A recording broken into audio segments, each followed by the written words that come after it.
How to create a TikTok in Canva. Hello everyone, in this video I'm gonna show you how you can create a TikTok in Canva.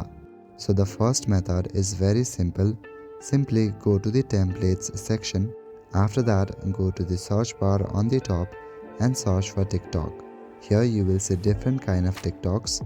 If you are looking for a specific type of TikTok template, you can even search for it.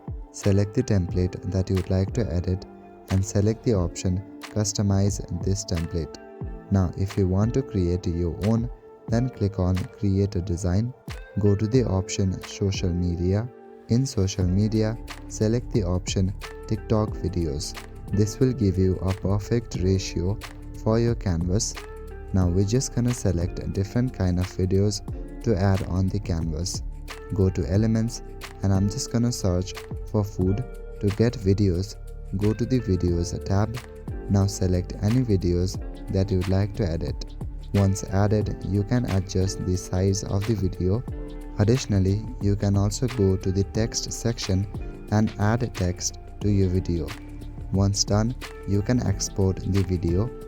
So that is it for this video. I will see you in the next one. Thank you.